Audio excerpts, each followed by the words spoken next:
Welcome back to our journey through Tehillim. Today we're opening Psalms 2, a psalm that feels just as relevant now as it did in the days of David HaMelech.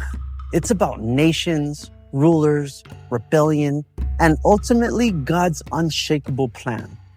Why do nations clamor and peoples speak empty words? The kings of the earth rise up and rulers conspire together against God and against his anointed one. It's a bold opening. David is asking, why do people even bother? Why do nations waste their energy plotting against God and his chosen? The Midrash compares these nations to crashing waves.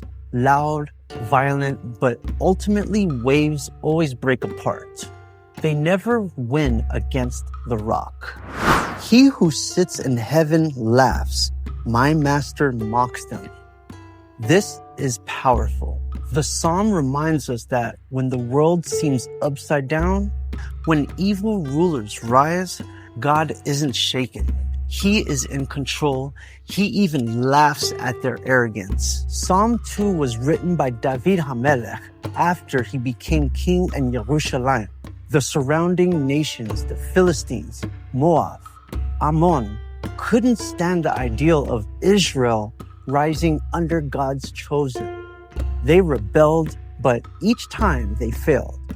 In Jewish tradition, this psalm is also connected to Mashiach. The sages say it isn't only about David, it's about the future as well. Nations will again resist God's plan, but ultimately Moshiach will prevail. I, David, will recount the statutes ordained in the Torah that Jewish people are God's children. God said to me, "You are my child. I cherish you as if I had this day begotten you. Therefore, ask of me, and I will make the nations your inheritance, and the ends of the earth your possession." This verse is so deep. The commentators say it's about David, but also about Mashiach, who will one day bring the nations under God's guidance, not through war, but through the spreading of divine truth.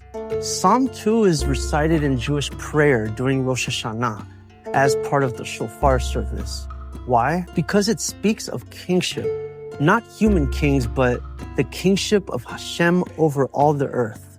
It's also sometimes said by individuals when they feel surrounded, when enemies, spiritual or physical, seem overwhelming. The message is, don't fear the noise of the nations. Hashem holds the world steady. Psalm 2 is fiery. It starts with rebellion but ends with hope. Yearn for purity of heart, to wholeheartedly accept the yoke of his anointed one, lest he becomes angry and you will lose your way when his anger flares for even a moment. Praised are all who put their trust in him. That's the heart of the psalm. Nations may rage, rulers may plot, but blessing comes to those who trust in Hashem. And that's why Tehillim isn't just poetry, it's a living guide. It teaches us how to see the world, even in chaos, through the eyes of faith.